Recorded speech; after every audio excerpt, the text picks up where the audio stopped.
Now.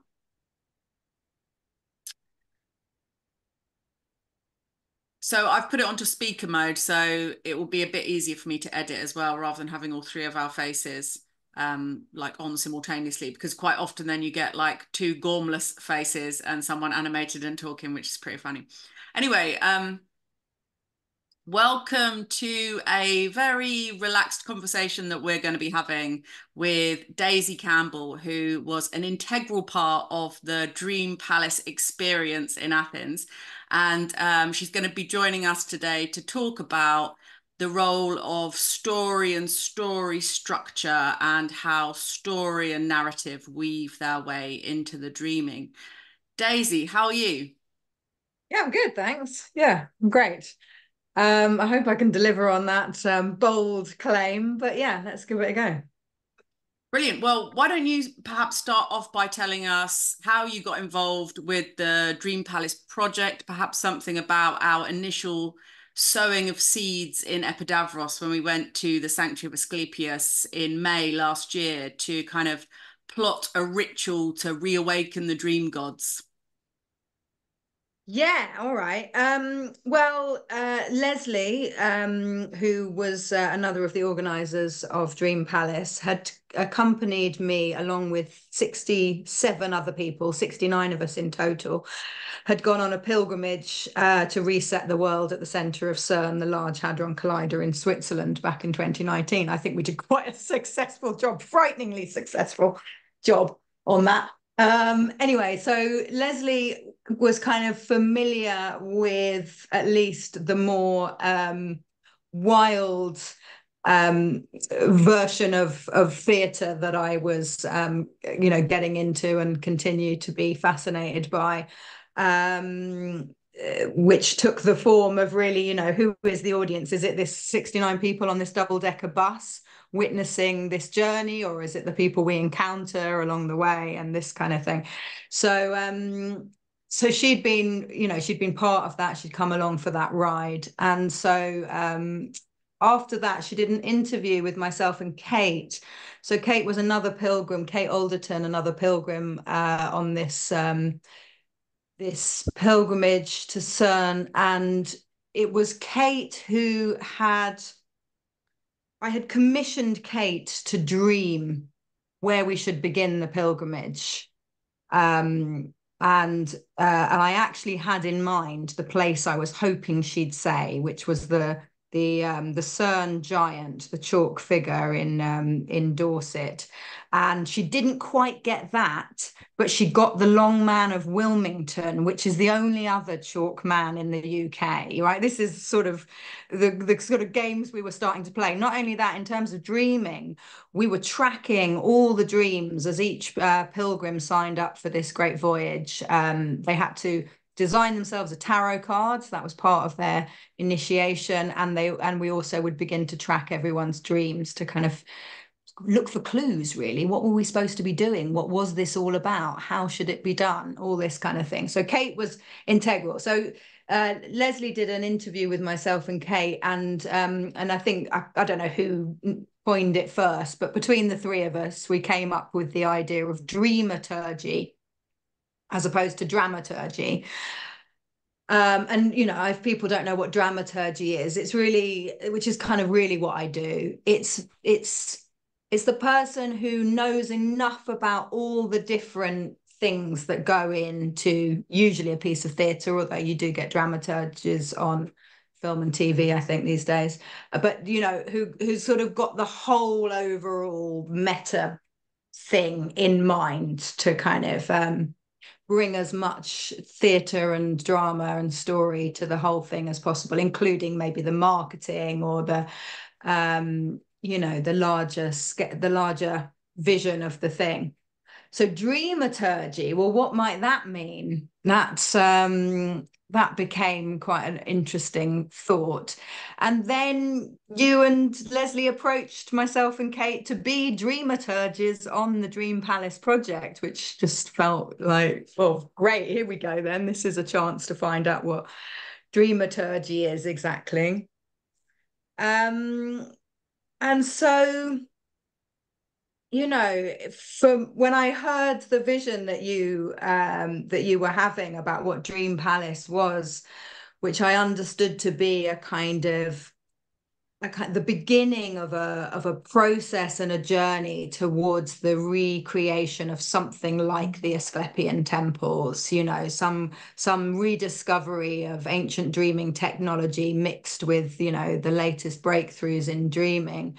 So it's got this really fantastic story arc now. These, you know, intrepid dream heroes seek to build a dream palace, which is maybe a thing that exists, you know, in the in the dream space between us. You know, who knows if it's a physical thing or what, but certainly it's a grand desire, which for my money is what you need to begin any great myth or narrative, is a grand desire. And I felt that you and Leslie were presenting us with that. So then my mind goes to, well, how to seed this? What's your opening scene? And I think of my style of theatre as kind of Beano Land meets Hodorowski. You know, it tends to look more Beano Land than Hodorowski, but that is always in my mind, that kind of what would the opening scene of a Hodorowski film look like? Well, it would be the artists and mystics and dreamers from every corner of the world making their way to Athens for the seeding of the dream palace, and yet they know not why. They don't, maybe they had a dream or a vision, you know, but this is the kind of opening vision. So I think I kind of, you know, was like, what would be our equivalent of that then? Well, you've got to go even further back, haven't you? You've got to then go, all right, well, let's imagine that the reason that they're all making this journey is in fact because dreams were seeded by a ritual of some kind. We managed to actually seed dreams into these people to tell them to come to Athens. So therefore we should do a ritual to seed the dreams.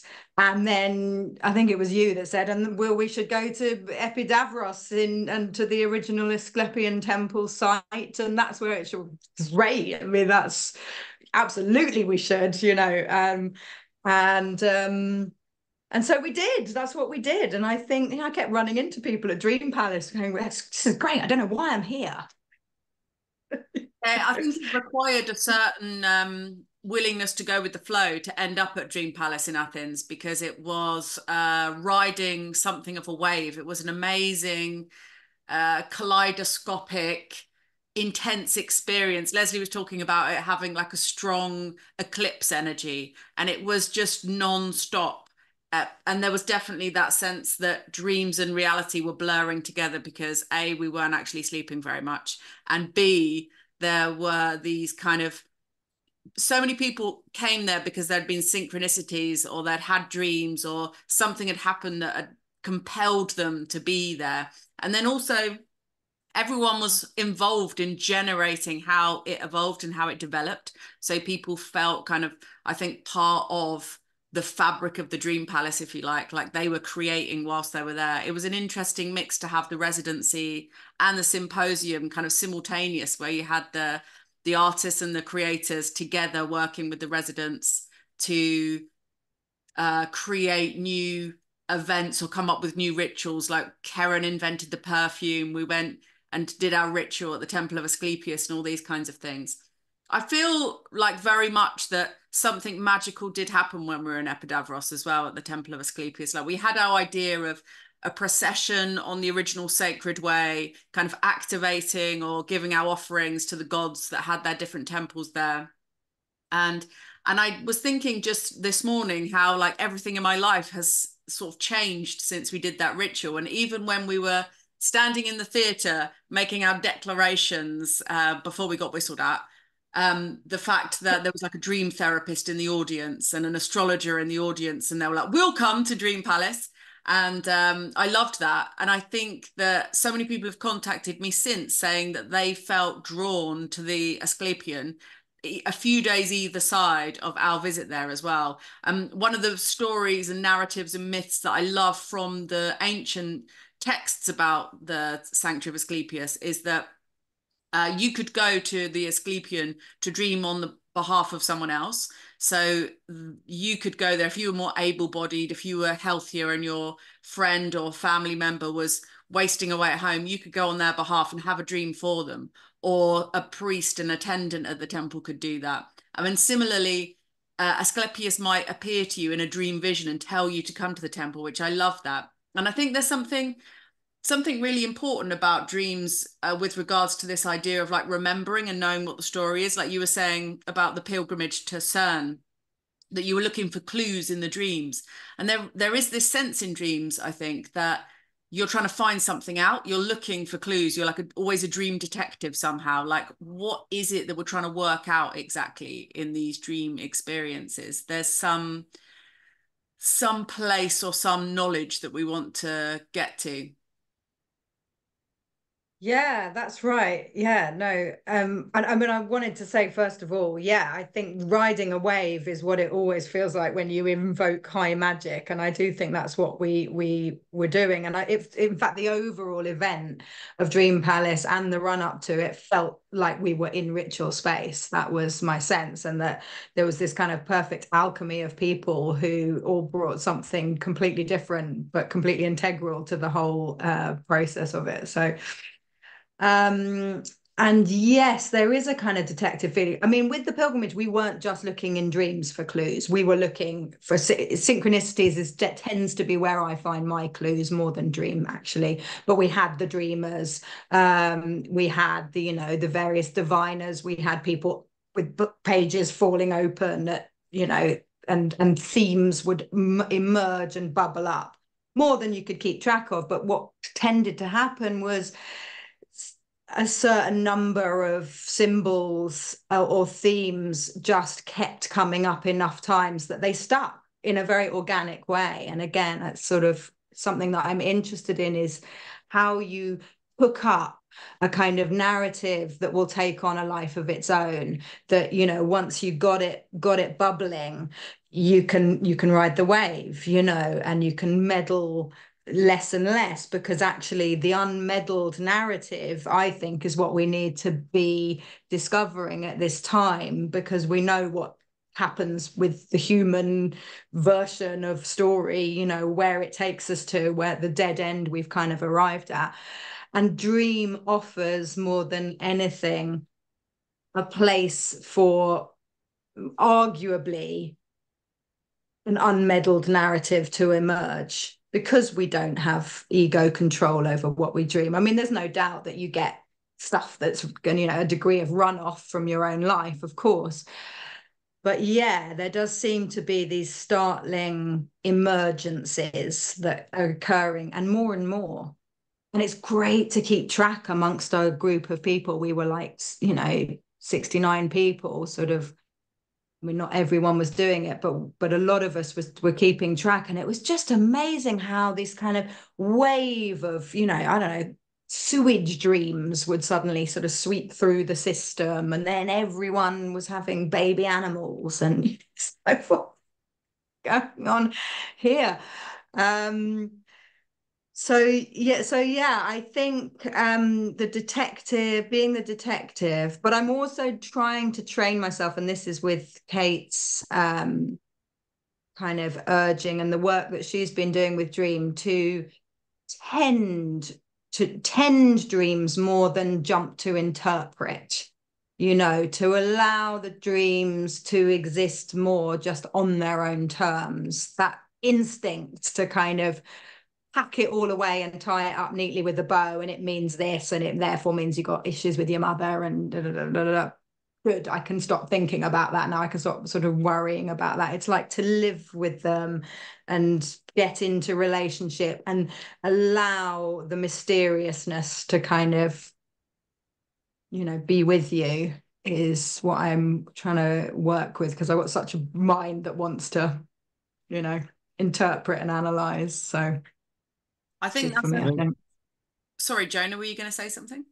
Yeah, I think that's a really kind of human thing, is the wanting to know, the wanting to have the facts, right? Wanting to make meaning from the disparate pieces. And I think about, I live in America, where there's always like mass shootings, and the first question that everybody asks is why, right? Or any sort of hyper event or tragic event, everybody wants to know why, as if like knowing why will make sense of chaos or tragedy or something that is totally senseless. And I think that that logic can be applied to dreaming as well, right? Where we're trying to find a concrete answer for something that maybe doesn't have sharp edges or doesn't fit into a box. And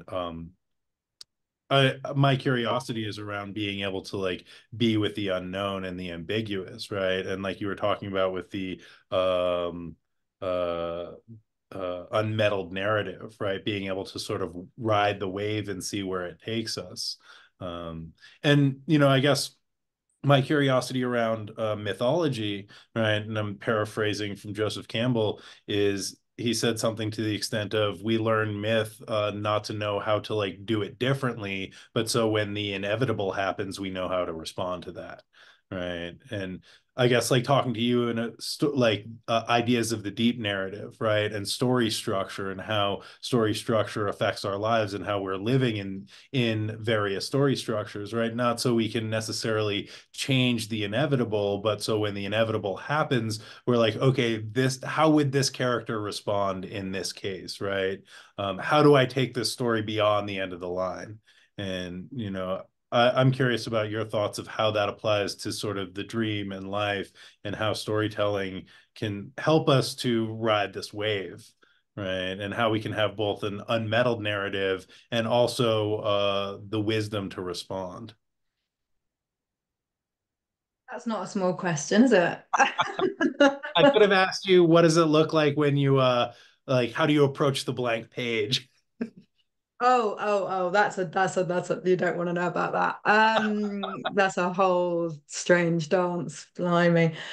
No, but in terms of how story underpins how we see our lives, you know, are we living in a grand arc? Will we cultivate grand desire and strike out for it? And face the obstacles that will inevitably stand in our way, and make choices that don't compromise our truest values?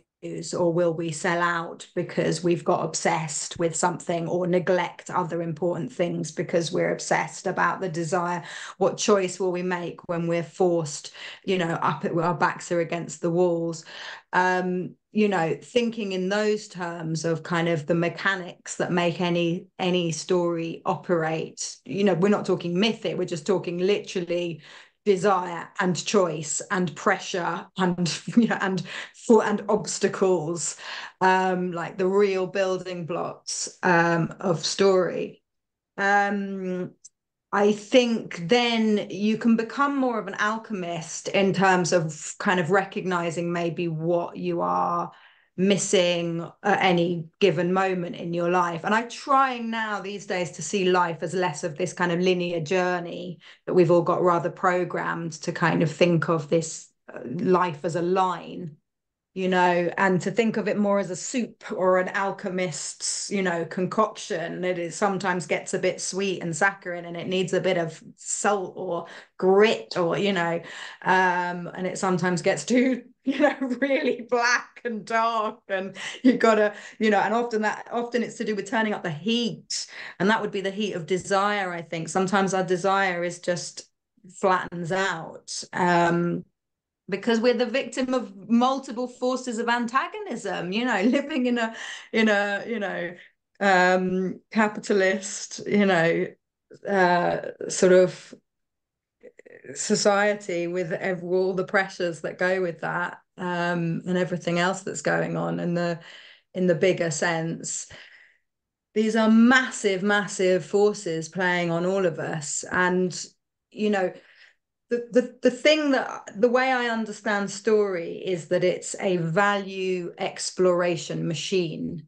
That's really what it's there to do. It's to test what happens to your character if they live according to certain values that they probably will just they might not be able to say exactly what those are. And that's why you've got to test them. You've got to push them into trials and tribulations to actually see yeah, and when it really came down to it, they chose love, or they chose charity, and therefore, you know, it says something about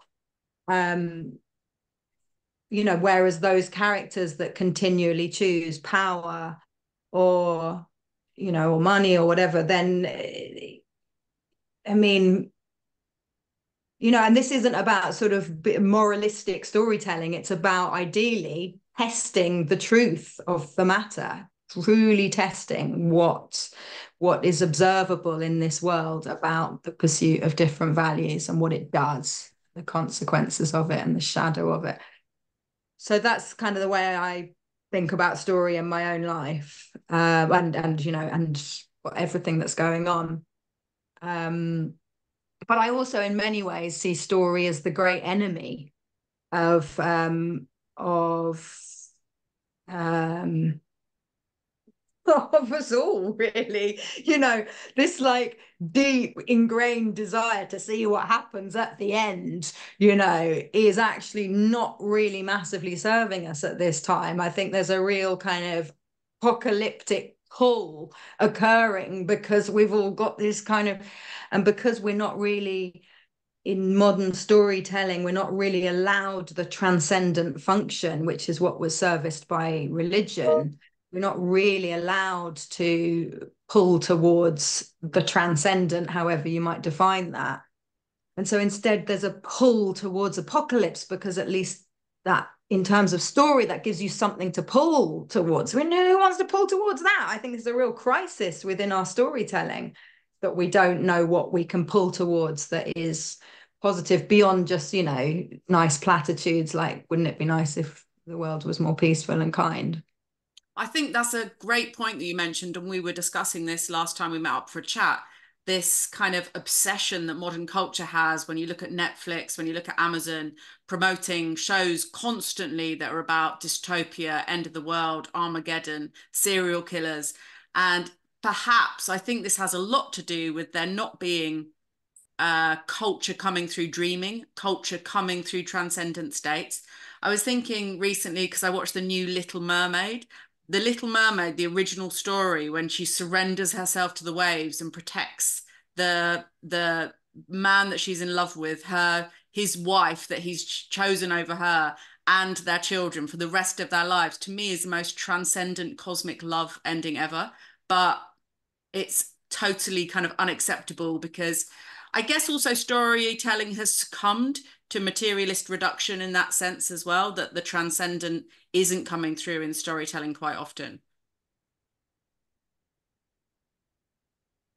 Sorry, my son banged at the door just as you were finishing your point. Slightly missed the end of it. Apologies. Can you just repeat the last part of what you said? Did you get the bit about the Little Mermaid? I was just talking about how. Yeah, and how did the story end for her? In what, that's where he started knocking. Yeah, so this in the original story, it ends with her surrendering to the waves, because she's given the option of stabbing the new bird and her beloved, and you know, going back to the sea with her sisters, or she can surrender to the waves. And it's just so beautifully expressed how she surrenders to the waves, and she decides upon this kind of cosmic love where she's going to look over him and his wife and their children for the rest of eternity. And it's this like fantastic cosmic love ending, I think. But it's transcendent. It's like non-materialistic. And I think that storytelling has come a cropper of materialist reductionism as much as anything else, because the imagination has really suffered, I think, in recent years. And I do think that has something to do with people not bringing stories out of dreams, people not bringing stories out of transcendent or altered states. I mean, it's interesting when you were talking earlier about mystery, because I think I wrote a little bit in my book about considering the sense of mystery as being an actual tangible sense. And it's something that we don't really engage with very often these days, because we think we know everything. We think we have seen everything. We can't imagine not even not being able to imagine not knowing what's in another country, for example. Like I love those paintings by sailors that went on great voyages, and they didn't know what they were going to encounter. They thought they may drop off the end of the earth, even they might encounter wild ocean beasts. And then when they arrive on the shores of India or the Americas or whatever, they do these sketches of the animals that they see there. And it must have been this extraordinary experience to see something that they've never imagined, they've never seen before. They see it in this totally fresh, incredible way. And I think mystery was a palpable sense for ancient people because they didn't know what was there. And I think story in its essence is trying to reveal to us this mystery somehow. And I think that's why the mysteries, in terms of the mysteries of Alephsis, the mysteries of Samothraki or Osiris, played such an important role in ancient culture, because people were still very much alert to this sense of mystery in the world. Yeah. Yeah, that's right. And I've just been reading a lot of Peter Kingsley's stuff about those really early ancient Greek philosophers, and really how, you know, the birth of logic, I believe they even called it logic, was as the result of an incredibly arduous psychological journey into the depths of the underworld. And what you bring back is the thing of value for your people, which is probably, you know, is logic in a mystical sense, but not in the rationalist materialist sense that we've been led to believe. So this idea that that actually our whole civilization probably is predicated on much more irrational foundation than we tend to think. So yeah, I agree. I think, you know, the new stories will come from everything that is opposite to everything this culture holds dear. You know, it will come from the feminine nighttime realms of dream, and it will come from the strange, you know, kind of seemingly paranormal events that occur in so many people's lives, and the anomalous and the irrational, and also in the attempt to really truly create together, like somehow find ways to get beyond the author as individual. There's a great quote from G.K. Chesterton where he says, you know, myth is, I'm not quoting directly, obviously, but basically what he's saying is myth are the stories that survive because a community of people need to keep telling them for whatever reason. Whereas, you know, the author, the novelist, is the single lunatic in the village who doesn't go and hang out with everyone else, but locks himself in their basement to write their vision, their version of the truth, you know. And so, yeah, the collectivism of myths gives them, you know, a lot of their weight, I think. But also they've been meddled with to, you know, prop up whatever prevailing cultural propaganda is required as well, no doubt. Well, that's an interesting point about the idea of a story or a narrative being a kind of collective creation. And you look at sort of the great myths, especially if you look at the ancient roots of biblical myths. Take, for example, the flood and the building of the ark, that this has much earlier iterations in Mesopotamian myth and things like this, and then it's changed to fit the Bible story because they gathered stories together to create the greatest story ever told, you know. And I wonder whether this is what's missing, this like real world community creating story. And it does bring me back to Dream Palace, because I think that's one thing that happened is we came together collectively and we were part of a story. That story was almost like something containing us. We were all telling a slightly different version of it, but it was like a living being, and it directed kind of what happened while we were in Athens. So storytelling and the oral storytelling culture was obviously so important in ancient times and has become less so. And I guess that socially, the reason why we're in such a state at the moment is this fragmentation. Everyone's looking at their own individual story. Yeah, and I think, look to the waters that we swim in that we can't even see, that's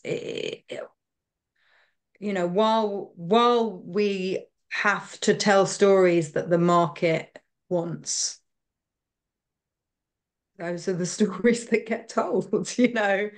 It's a hugely warping effect on what collective culture becomes. And that's why I think underground culture is so important. It's as, feeding that and having a space where people are genuinely just following their sugars, not trying to make something that is popular and going to make money, in terms of the stories that can be told. And also as well, stepping into living our stories.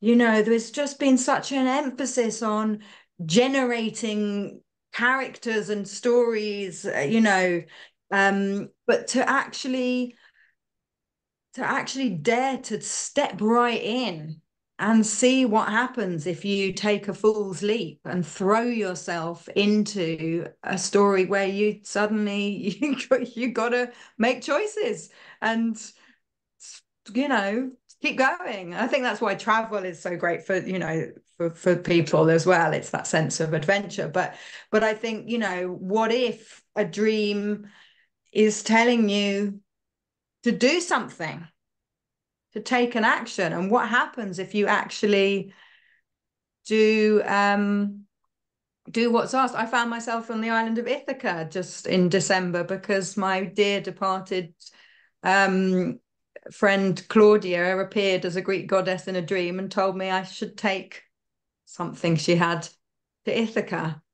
And I'm lucky enough to have arrived at a point in my life where, I believe her. The most extraordinary day on Ithaca. I don't know what that then results in next, or whether it always has to have a kind of cause and effect quality, or whether just beginning to sort of lift the poetry out of our dreams and into our lives is the message. I tend to agree with that. I think it's about like a feeling. And for me, when I dream something, it seems to legitimize it or validate it. And it's more about like a good, right feeling about doing something rather than waiting for any particular outcome, or to expect anything from it. It just feels good and right when you follow your dreams, I think.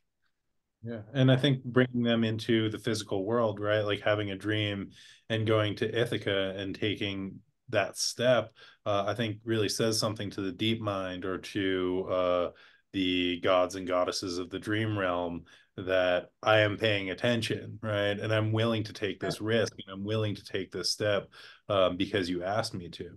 And I work a lot with sort of like non-human entities, right? And I think that they'll ask us to do things, and if we respond, then they're like, okay, I've got a collaborator here. And if we don't, they'll just move on and ask somebody else, right? And so I think there's if this is a life that one wants to lead, where they are really connected with the deep mind and the unconscious and the sort of dream realms and the transpersonal realms, I think there's a level of like showing up for that, like we would for any friend, right? If your friend keeps asking you to meet for coffee and you keep blowing them off, they're going to reach out to somebody else, right? Totally agree with that. I had a friend said to me, "It's weird. I've never had anything weird happen to me." I said, "Well, I know, but have you beaten your chest on a full moon at a sacred site and demanded it?" She's like, "Oh no, I haven't." Well, try that then. It's like you got to put something into this game. Do you know what I mean? Yeah, and that's where I think conceiving of yourself as the hero of your own story certainly makes life more interesting. Yeah, no doubt about it. I did some teaching of story to prisoners, and that's a really interesting thing, these guys, and just teaching them some of the kind of, more formulaic story structures that we might be familiar with, the kind of Joseph Campbell sort of style, call to adventure, refusal of the call, these kind of things. I taught them one of those, and the guy came up to me afterwards and he said, actually, it was the next day when I went in, he said, I've been up all night trying to work out if I'm in the dark night of the soul part of my story, or if I'm in the, or if I'm at the kind of catalyst, the inciting incident. It's like, that is entirely your choice. That is entirely your choice. This can, based on what you decide about this moment that you're experiencing, you could make it the moment that turns everything around. That is your choice to have that story. So, that's a great reminder when you meet people who have literally lost everything, and you teach them a little bit about the mechanics of story, and things click and change there and then. You can see like what a powerful tool this thing is. I think we all know it, don't we? But I fear a life of soap opera. I fear a life of and then, and it turns out that the world is weird, and if you decide that you live in a particular genre or a particular scale of story, weirdly the world seems to agree and starts providing the very material you need for such a story. Yeah, one of the things that I think about along these lines is what happens when a person's story gets hijacked by their culture, by their job, by their relationship, right? When our kind of hero's journey, if you want to think about that, gets sort of enmeshed with somebody else's idea of what the hero should do, or how one should behave, or how one should act, and how to sort of like reclaim these stories. I mean, in that sense, that's why we do love stories of the underdog overcoming all odds, because it is, there's a kind of cliche that in certainly stories of kind of, facing down and opposing maybe dark value system, that your hero is only as great as your villain. Like, really, if you're writing a story, you want to work on the forces of antagonism, because anyone can live a great story if they don't have any forces pressing against them. But that's really, where your mettle gets tested, I guess, isn't it? Yeah. Makes me think a little bit as well about cults. I'm obsessed with cult documentaries and cults, and how cults work, the dynamic of cults. And there's so much storytelling involved in the creation of a cult, and how conditioning goes alongside that, because we are conditioned from childhood to believe a certain story, a certain narrative. We're told a story by our parents, we're told then a story at school, we're then told a story at work. So how do you break out? I mean, a lot of that has to do with what other influences you might experience as you're growing up, but it can be really interesting or really difficult to break out of your conditioning and see a different story. Like, I think often about how certainly different cultures, and also the role of language in storytelling. Learning Greek and learning hieroglyphs, you realize how much language, etymology, ideas around language and wordplay influence the way you experience the world, and then experience stories that are told as well. So I'm interested to know, how you think there might be some good ways to break out of that conditioning and find your own story if you've been told the same story over and over again by someone else. Yeah, well, the first challenge is that, of course, we, as a character, we go through life assuming our model of reality is the right one. We don't even think there are other ones, so the very first thing you've got to deal with is the fact that you are walking around with an enormous blind spot, because if you look or think about anyone else, you go, yeah, well, they're a great person, but they're clearly not right about that, and they're definitely not right about that, and if only they would fucking think about that, how much better their lives would be, and you sort of can extrapolate that to everyone, but you therefore must be the one person in this entire universe whose every single opinion and approach to everything must be right. And that's the moment where you have to say, aha, well, that's clearly not it. That can't be it. So what am I missing? And I think, I think a lot of novels deal with this really well. It's a good form for it, which is that story where, because of certain beliefs I hold, the world keeps reacting to me in this particular way. Because I have a certain filter, or I'm wearing a certain kind of spectacles to look at the world, it keeps reflecting that back to me. And until something in my attitude changes, and that's why you so often need the catalyst, in a story. You need that inciting incident, because there's no reason for a person to question their reality tunnel until something happens where they lose their comforts, or they're thrown into a world with completely different values or a different culture, to suddenly force you to begin to go, oh my God, maybe I didn't have it all figured out. We curate our realities, and everyone else just looks madder and madder. Well, that makes me think, how storytelling can be such a useful tool for social cohesion in that sense, in terms of getting to know other cultures through story, could be a really potent way of creating more harmonious relationships, perhaps, because, Totally. understanding a culture's stories helps us understand them. Totally. And I also feel like, we need a kind of emptying out. I think, yeah, there's somehow to arrive at a place in ourselves where the stories all stop, to find that place and to stay in that place is probably the necessary prerequisite for the new stories to come through. We are so, like you say, everyone is trying to tell us their story of the world. And there's a kind of thing in all politics, it's all storytelling, isn't it? And it's basically following the kind of the idea of like increasing difficulties, increasing problems, increasing fear, increasing pressure, intolerable levels of fear, pressure,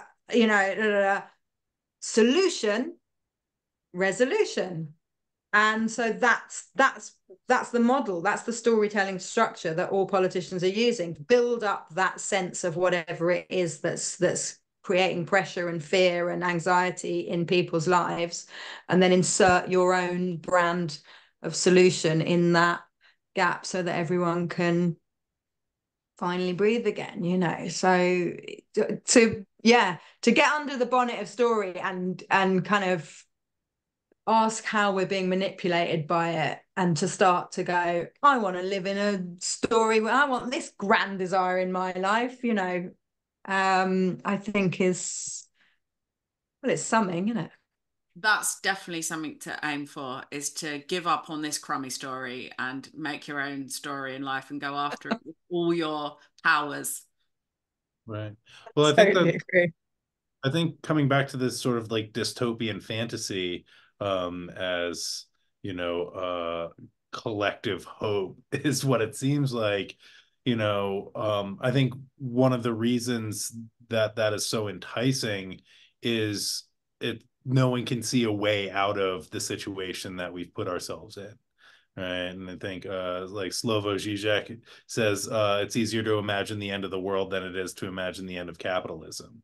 Right. And so dystopia, right, apocalypse, alien invasion, these are easy ways out of a mess that has been made. It's a really passive way of beginning again without having to, do the work of recreating society, or like rebuilding the airplane while we're flying it.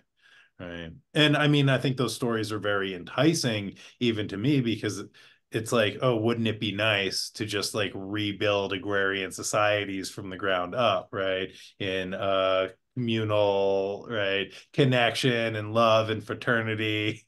But I don't think it's going to happen that way, right? And I love this idea about the end of story, right? And I think about just moving through my day, I have the story of after this call, I'm going to go make a cup of tea and then go on to the next thing. And then I have this thing at this time, right? And I'm going to like approach it in this way. And I'm constantly like telling the story of my life that is unfolding. And I think the sort of opposite of that, or the antidote to that, is being in presence.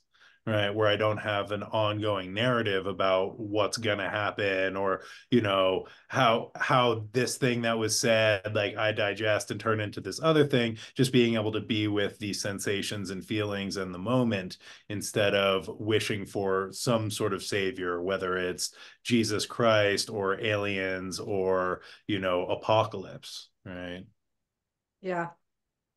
Yeah, I know. I feel you. And but that for me is when you get caught in the kind of soap opera where you sort of narrating that kind of story. It's a thing that keeps you in a certain treadmill mentality. And that's where I think, you can break out of the treadmill and mentality by just going, this is the training montage. Just stick to it. It's all right. It will be cut down to only a 5-minute sequence afterwards, but just get on with it now. It'll take you 2 years, but it'll be cut down to 5 minutes in the end. I love that. I'm in that montage currently. You're in training montage, or Yeah. it's Dark Night of the Soul. Again, I might have to suffer it for a year, but it'll probably only make 10 Right, minutes. but that, sequence. that shift is even now I feel that, right? That shift of, instead of being like, oh my God, I have all these things to do and I don't see an end, to being like, oh yeah, I'm just, in the jungle training, right? I'm doing the splits at the bottom of a well, right? Yeah, And this will be over in a couple minutes and the music is really rocking. yeah. Is a much I better way tried to to think. change the narrative the other day because I'm in Hastings at the moment and it's just been like howling and drizzly and raining. And I was chatting to a friend the other day and he said, we were talking about changing the narrative on the weather and making it like a really great thing. And we were joking about going to the beach to do wind bathing. And I was walking through town with my daughter and like we were imagining ourselves wind bathing and just loving it, like loving the sensation of wind, loving the sensation of wet. And I had a glimpse, like a moment of, I could enjoy that. If I decide I'm going to enjoy it, I'll just enjoy it. Wind bathing could be a thing. I could love it. But I love like this idea of story as magic. And I think that's the danger with this fascination that people have. Or it's not even a fascination because people don't really like it. It's just it's like looking at a traffic scene as you're driving past. It's sort of irresistibly dark. It's like staring into the abyss. But if you create something, you're bringing it into the world. So the more dystopian serial killer, murder, slasher, gory things you produce, the more of that comes into the world. And if you make a story that's about beauty and harmony and utopia, perhaps more of that will come into the world. But I think this is probably all part of the machine of kind of self-destruction. And this is, it's interesting how people have kind of moved away from story, but they're content creators, but content creators of the most banal, boring, unimportant, insignificant, ridiculous stuff. And everyone's kind of distracted and fragmented by these non-stories. We need to kind of get back to the story and decide upon the story that we actually want to live, not the story that we are scared of. We're like generating our own kind of destruction in that way.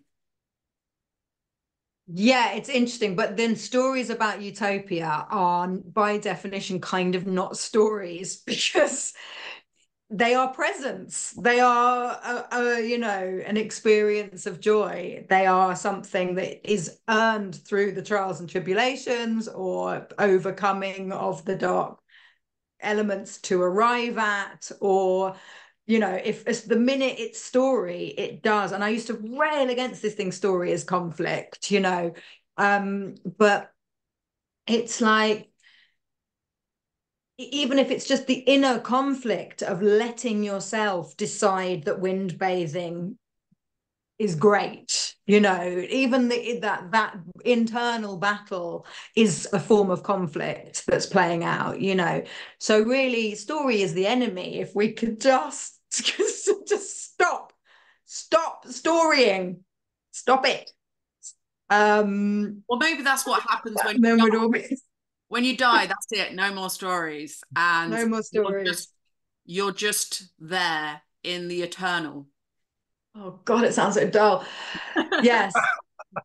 I know. Well, this is why I feel like individuals really deciding, I want to live by these values, come what may. I see this life as a great story experiment, because you can't stop storying in this crazy human life. You just can't. You, like you say, you stop storying and you're dead. So therefore, get under the bonnet, choose the values that you're going to live by, and give it your best shot. Do you know what I mean? And enough people doing that will change the fabric of the reality that we're living in. It's become dull because everyone seems to think that making big bucks is the hero's journey of our time. That's so dull. I want different desires. I'm so bored with that's not a good desire. It's a boring desire. I mean, yeah, it makes it possible to fly about in private jets or whatever. I don't know. But no, I want to know the stories of, Private jets people are who were uncompromising in their, absolute belief in living a certain way or trying a certain experimentation, and, yeah, these kind of games. I was listening to this, makes me think about something that I caught like a little snippet of on the radio the other day about the death of the Village Voice, which was the underground newspaper in New York City. And one of the things about the Village Voice was the classified ads, right? And classifieds are like the opening of a story, right? Like Desperately Seeking Susan, right?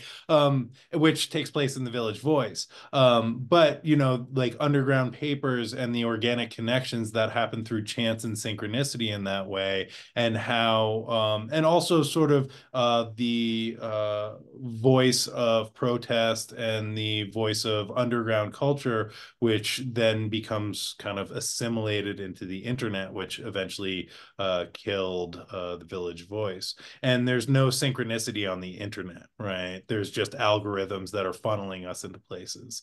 And in like maybe a meta sense, There's just endless synchronicity because everything you think or say is suddenly all over your screen, but it's meaningless. It's lost the important component of being meaningful. Yeah. And it's lost the magic.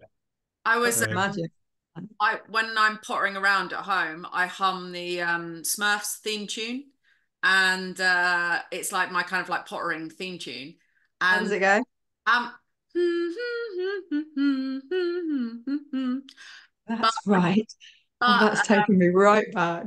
when I was like looking at my like ads, it was coming up with Smurfs hats as suggestions for me to buy, and I did think like as a fancy dress item. So my computer is, but you could also say it's a synchronicity, but it's like my computer listening to me humming the Smurfs theme tune. I mean, at least it Very shows that creepy I'm synchronicity. like correct pitch and whatnot.